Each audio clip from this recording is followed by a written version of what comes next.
नमस्कार। Exam happy by Jharkhand channel में आपका स्वागत है। तो दोस्तों जुड़ चुका हूं मैं यहां पर जेटेट परीक्षा 2025 की तैयारी को लेकर के। तो देखिए यहां पर जेटेट परीक्षा 1 से 5 शिक्षक के लिए पर्यावरण अध्ययन आपके 30 मार्क्स के पूछे जाएंगे। तो इस 30 मार्क्स में आप 30 में से 28, 29 या 30 लाना चाहते हैं तो आपको देखिए यहाँ पर तैयारी करने के लिए JCERT जैक की किताब को पढ़ना होगा, जो भी टॉपिक दिया गया है। तो हम आप सभी के लिए यहाँ पर JCERT जैक की किताब से टॉपिक को निकाल करके हैंड रिटेन नोट्स बनाते हैं और आपको देते रहते हैं, चाहे वो पर्यावरण अध्ययन का हो, चाहे वो गणित का हो, चाहे वो CDP का हो, हिंदी, अंग्रेजी या अन्य सब्जेक्ट जो भी हो, सारे सब्जेक्ट का यहाँ पर आपको नोट्स PDF और साथ में वीडियो क्लासेस दी जा रही है। तो 1 से 5 के शिक्षक की संपूर्ण तैयारी जो है आपको क्षेत्रीय भाषा छोड़ करके 500 रुपये में करवाया जाता है और 6 से 8 की भी तैयारी आपको 500 रुपये में करवाया जाता है। मोबाइल नंबर 9631054226 पर आप संपर्क कर सकते हैं। और यदि आप चाहते हैं कि केवल पर्यावरण अध्ययन का हमको संपूर्ण नोट्स चाहिए और उसका वीडियो, तो आपको सिर्फ 150 रुपये लगेंगे और आप यहाँ से पर्यावरण अध्ययन लेकर के तैयारी कर सकते हैं। तो आप इस तरह से यहाँ पर हमारे साथ जुड़िएगा JCERT जैक की किताब को पढ़ने के लिए, जिससे कि आप कम पढ़ करके यहाँ से अधिक प्रश्न आपके एग्जाम में आएंगे। क्योंकि इसके आगे भी जैक का परीक्षा हुआ है, जहाँ से पर्यावरण अध्ययन का बहुत सारे प्रश्न एक चैप्टर से 2 प्रश्न भी आए हुए थे। जैक ने अपने ही किताब से पूछा था, उसी किताब का हम यहाँ पर नोट्स आपको बना रहे हैं। तो आप सभी जुड़ जाइएगा। चलिए देखते हैं पर्यावरण अध्ययन का टॉपिक 3 जो आवास जेटेट न्यू सिलेबस के आधार पर दिया गया है, उसके आवास का पार्ट 4 देखेंगे और टॉपिक 3 रहेगा। ठीक है, देखिए इसके पहले आपको यहाँ पर घास स्थल का आवास हमने दिखाया है, उसके बाद मरुस्थलीय आवास आपको दिखाया गया है, उसके बाद पर्वतीय आवास दिखाया गया। लेकिन आज हम लोग जो आवास पढ़ेंगे वो आवास के प्रकार में वन स्थलीय आवास से संबंधित यहाँ पर थ्योरी क्लासेज होंगे और उनके वस्तुनिष्ठ प्रश्न MCQ क्वेश्चंस भी इसके साथ में यहाँ पर होगा। तो सारे आवास को देखिए हम यहाँ पर आपको अलग अलग दे दे रहे हैं। इसके बाद एक ही PDF में पूरा आवास का थ्योरी और ऑब्जेक्टिव होगा और साथ में साथ उसका मास्टर वीडियो भी आपको इसके समाप्ति के बाद मिल जाएगा। ठीक है, तो जो भी शिक्षक या विद्यार्थी जो भी यहाँ पर जेटेट की तैयारी कर रहे हैं, पर्यावरण अध्ययन के लिए आपको बताते हैं जो जैक का रिकमेंडेड बुक है उसके आधार पर और जो विभिन्न राज्यों में पूछे गए हैं उस सारे प्रश्नों के साथ आपको नोट्स हैंड रिटेन बना हुआ है। यहाँ से 150 रुपये में केवल EVS का ले सकते हैं और 500 रुपये में क्षेत्रीय भाषा छोड़ के सभी सब्जेक्ट का आप यहाँ से तैयारी कर सकते हैं। ठीक है, तो जुड़ जाइएगा क्योंकि आपको यहाँ पर झारखंड राज्य के अनुमोदित पाठ्यक्रम JCERT टेक्स्ट बुक का चैप्टर बाय चैप्टर बता के आपको बताया जा रहा है। आप सभी जरूर ले लीजिएगा। ठीक है, देखिए अब वन स्थलीय आवास के अंतर्गत हम लोग प्रश्न को यहाँ पर देखेंगे। वन स्थलीय आवास क्या है? तो वन में रहने वाले जीव जंतु एवं पेड़ पौधों के वास स्थल को वन स्थलीय आवास कहा जाता है। इसके निम्न प्रकार हैं। ठीक है, वन में जो वास करेंगे उनको हम लोग कहेंगे वन स्थलीय आवास। ठीक है, चाहे वो जीव जंतु हो चाहे वो पेड़ पौधे हो, तो वन में रहने वाले जीव जंतुओं को वन स्थलीय आवास कहा जाता है। इसके निम्न प्रकार हैं जो आपको पढ़ना है, जिसमें पहला आता है उष्णकटिबंधीय सदाबहार वन। ये सबसे इम्पोर्टेंट है। यहाँ से एक प्रश्न आपका निकल के अगर परीक्षा में आना होगा वन स्थल से तो यहाँ से एक प्रश्न आपका रहेगा। ठीक है, उष्णकटिबंधीय सदाबहार वन के बारे में यहाँ पर इम्पोर्टेंट नोट्स जो है नीचे आपको हम यहाँ पर टॉपिक जो है पॉइंट बाय पॉइंट यहाँ पर बता दिए हैं। इसी से आधार पर प्रश्न आपके हर एग्जाम में पूछे जाते हैं। ठीक है, पहला पॉइंट है इन वनों को उष्णकटिबंधीय वर्षा वन भी कहा जाता है। ठीक है, या उष्णकटिबंधीय सदाबहार वन कहिए या उसका दूसरा नाम है उष्णकटिबंधीय वर्षा वन। ठीक है, तो कहीं कहीं ऑप्शन के रूप में उष्णकटिबंधीय सदाबहार वन को नहीं लेकर के उष्णकटिबंधीय वर्षा वन भी दे सकता है, इसलिए आप दोनों नाम को जान जाएंगे। ठीक है, चलिए अगला है कि उष्णकटिबंधीय यह वन घना होते हैं। सभी वन घने नहीं होते हैं, लेकिन उष्णकटिबंधीय सदाबहार वन जो है वो बहुत ही घने होते हैं। ठीक है, तीसरा नंबर है यहाँ का मौसम कभी शुष्क नहीं होता, इसलिए यहाँ के पेड़ों की पत्तियाँ पूरी तरह नहीं झड़ती है। इस प्रकार के वन सालों भर हरा भरा रहते हैं, इसलिए इसको सदाबहार वन कहा जाता है। याद रखिएगा, सदाबहार कहने का मतलब कि हर मौसम में सभी मौसम में हरा भरा रहते हैं। लेकिन झारखंड में आप देखिएगा तो एक ऋतु विशेष में यहाँ पर पेड़ नंगा हो जाते हैं, सभी पत्तियां झड़ जाती है, पेड़ नंगे हो जाते हैं और फिर उसमें नई नई पत्तियां कोमल कोमल लग जाती है। ठीक है, तो ये हम लोग कहते हैं पर्णपाती वन, इसको कहते हैं, जो मौसम के आधार पर बदलते हैं। लेकिन जो सालों भर हरे भरे रह जाते हैं, जो सालों भर हरे भरे रह जाते हैं, वैसे वन को सदाबहार वन कहा जाता है। इनकी पत्तियां जो है कभी भी सभी पत्तियां एक साथ नहीं गिरती है, कभी भी नंगे नहीं होते हैं। ठीक है। डी, यह काफ़ी घना वन होता है, दिन के समय भी यहाँ सूर्य का प्रकाश प्रवेश नहीं कर पाता है। सदाबहार वन जो होते हैं काफ़ी घने वन होते हैं, सूर्य का प्रकाश यहाँ ज़्यादा जो है अंदर प्रवेश नहीं कर पाता है। ठीक है, चलिए अगला है, इस प्रकार के वन में दृढ़ काष्ठ मतलब काफ़ी मजबूत लकड़ियाँ जैसे रोजवुड, आबूनस, महोगनी आदि पाया जाता है। देखिए ये पेड़ का नाम याद रख लीजिएगा, कभी कभी पूछा गया है कि रोजवुड कहाँ पाए जाते हैं, किस प्रकार के वन में पाए जाते हैं, आबूनस किस प्रकार के वन में पाए जाते हैं, महोगनी किस प्रकार के वन में पाए जाते हैं, तो ये उष्णकटिबंधीय सदाबहार वन में पाए जाते हैं, याद रखिएगा। ठीक है, चलिए अब देखिए, ब्राज़ील का उष्णकटिबंधीय सदाबहार वन इतने विशाल होते हैं कि पृथ्वी के फेफड़ा की तरफ प्रतीत होते हैं। यही प्रश्न आया था, यही प्रश्न पूछ दिया था कि किस देश को पृथ्वी का फेफड़ा के नाम से जाना जाता है, तो ब्राज़ील को पृथ्वी का फेफड़ा, और पृथ्वी का फेफड़ा किसको कहते हैं, तो वन को कहते हैं। ऐसे पृथ्वी का फेफड़ा वन को कहा जाता है। ठीक है, ये भी प्रश्न पूछ देता है कि पृथ्वी का फेफड़ा किसको कहते हैं, तो पृथ्वी को फेफड़ा वन को कहते हैं। ठीक है, और ये पृथ्वी का फेफड़ा कहाँ का वन कहलाता है, तो ये ब्राज़ील का उष्णकटिबंधीय सदाबहार वन कहलाता है। ठीक है,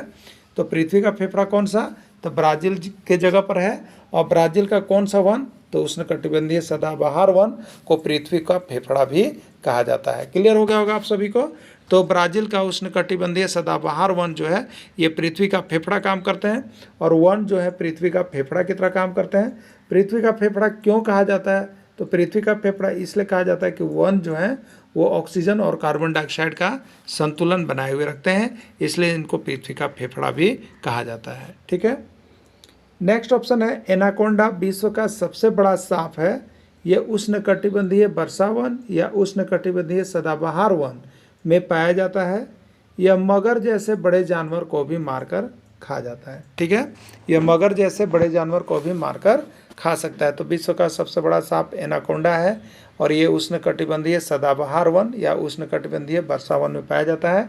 यहाँ से एक प्रश्न निकल के आता है। ठीक है, चलिए नेक्स्ट वन को देखेंगे।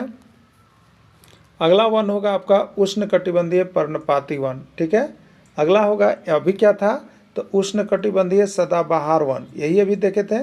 सदाबहार वन में पत्तियां सालों भर हर समय सदा हरा भरा रहती है, इसलिए सदाबहार। अब यहाँ पर उष्णकटिबंधीय पर्णपाती वन नया नाम आ गया, उष्णकटिबंधीय पर्णपाती वन। पहला है इसमें, उष्णकटिबंधीय पर्णपाती वन को मानसूनी वन कहा जाता है। ठीक है, मानसूनी होने का मतलब क्या, एक ऋतु विशेष में इसमें जो है अलग अलग परिवर्तन देखने को मिलता है। ठीक है, अब देखिएगा, भारत, उत्तरी ऑस्ट्रेलिया एवं मध्य अमेरिका के बड़े हिस्से में पाई जाती है। उष्णकटिबंधीय पर्णपाती वन भारत में भी पाई जाती है, उत्तरी ऑस्ट्रेलिया में पाई जाती है, और मध्य अमेरिका के एक बहुत बड़े हिस्से में पर्णपाती वन होते हैं। ठीक है, पर्णपाती वन में कौन कौन वृक्ष आते हैं, तो इन वनों में साल, सागवान, नीम और शीशम जैसे वृक्ष होते हैं। ठीक है, जो आपके झारखंड राज्य में भी इससे संबंधित सभी वृक्ष पाए जाते हैं, साल भी, सागवान भी, नीम भी, शीशम भी, ये सभी पाए जाते हैं। तो झारखंड में भी उष्णकटिबंधीय पर्णपाती वन पाया जाता है।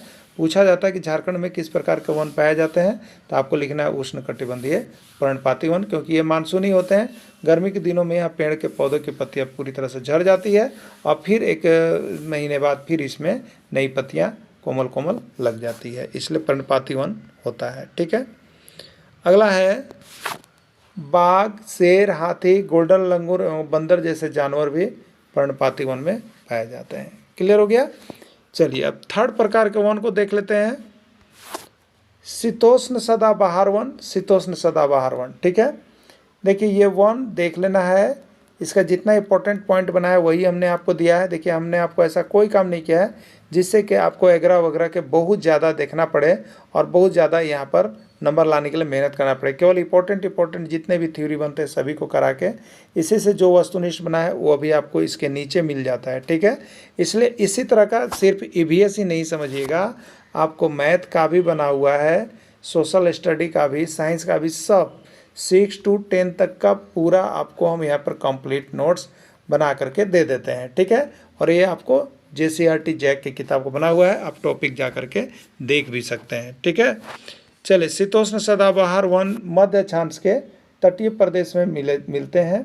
यहाँ पर बाज, चीड़ एवं यूक्लिड्स जैसे दृढ़ एवं मुलायम दोनों प्रकार के वृक्ष होते हैं। अब देखिए इसमें केवल कठोर वृक्ष ही नहीं पाए जाते हैं, मुलायम वृक्ष भी इसमें पाए जाते हैं, ठीक है। यहाँ से ज़्यादा प्रश्न नहीं है, आगे देखते हैं। शीतोष्ण पर्णपाती वन ये कहाँ पर होते हैं? तो उच्च अक्षांश की ओर बढ़ने पर अधिक शीतोष्ण पर्णपाती वन मिलते हैं, ज़्यादा ऊंचे अक्षांशों पर मिलते हैं। इसमें ऐस, बीचा आदि पेड़ पाए जाते हैं। हिरन, लोमड़ी, भेड़िया यहाँ का मुख्य जानवर होता है, ठीक है। हिरन, भेड़ी, लोमिया मुख्य जानवर होता है। आइए शंकुधारी वन को देख लेते हैं। इसका पहला है उत्तरी गोलार्ध के उच्च अक्षांश में भव्य शंकुधारी वन पाए जाते हैं, उत्तरी गोलार्ध में। दूसरा ऑप्शन है शंकुधारी वन को टैगा वन भी कहा जाता है। याद रखिएगा, बहुत बार प्रश्न पूछा गया है कि शंकुधारी वन को अन्य और किस नाम से जाना जाता है, तो शंकुधारी वन को टैगा वन भी कहा जाता है, ठीक है। शंकुधारी वन हिमालय में प्रचुर मात्रा में पाया जाता है, मतलब शंकुधारी वन जो होते हैं ये पर्वतीय क्षेत्रों में पाए जाते हैं, जहाँ पर्वत है, ठीक है। तो हिमालय एक पर्वत है, तो पर्वतीय क्षेत्रों में पाए जाते हैं। और शंकु होने का कारण क्या होता है, ठीक है। जैसे देखिए इस तरह का शंकु इस तरह का होता है ना, तो इस तरह का आपको वृक्ष रहता है। इसका कारण क्या है कि इस पर अगर हिमपात हो तो ये हिम का असर पेड़ पर नहीं रहेगा, कि ये नीचे गिर जाएंगे, ठीक है। या बहुत अधिक वर्षा हो तो पेड़ का कोई असर नहीं, पानी नीचे गिर गया।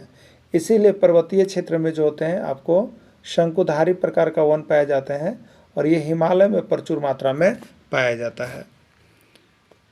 शंकुधारी वन में लंबे नर्म काष्ठ वाले सदाबहार वृक्ष होते हैं, जिसमें चीड़ और देवदार मुख्य वृक्ष होते हैं। शंकुधारी वन में चीड़ और देवदार मुख्य वृक्ष होते हैं। इन वृक्षों का उपयोग माचिस एवं अखबारी कागज बनाने में किया जाता है। तो माचिस एवं अखबारी कागज बनाने में किसका किया जाता है? तो चीड़ और देवदार का किया जाता है, ठीक है।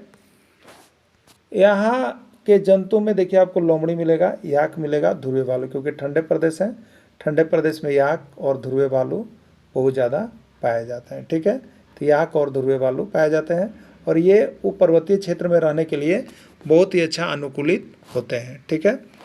चलिए अब इस पर कुछ वस्तुनिष्ठ प्रश्न देख लें जो कि आपके एग्जाम में आए गए हैं। तो इसके पहले जो है यहाँ पर आपको जो आपका आवास है, आवास टॉपिक जो आपको पढ़ना है, उसका 3 PDF आपको दिया गया है। 3 PDF 1 2 3 आपको शेल्टर आवास का नोट्स के रूप में। आज ये चौथा PDF में है, इसलिए इसका 53वां प्रश्न हम लोग देखेंगे, ठीक है। इसके पहले तक के 52 प्रश्न को आपको 3 PDF में करवाया गया है, आज 53 से प्रारंभ हो रहा है, ठीक है। चलिए प्रश्न है, जो वन सालों भर हरे भरे रहते हैं उन्हें कहते हैं। 53 नंबर, ये बिहार टेट 2011 का प्रश्न है।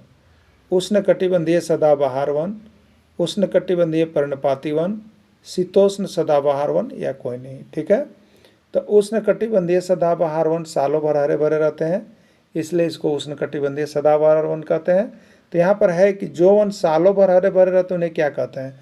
तो उन्हें उष्णकटिबंधीय सदाबहार वन कहते हैं। राइट आंसर इसका ए होगा, B C D नहीं होगा, ठीक है। चलिए अगला देखिएगा। उष्णकटिबंधीय सदाबहार वन में किस प्रकार के वृक्ष पाए जाते हैं? उष्णकटिबंधीय जो सदाबहार वन है उसमें किस प्रकार के वृक्ष पाए जाते हैं? रोजवुड, आबूनस, महोगनी, या सभी, ठीक है।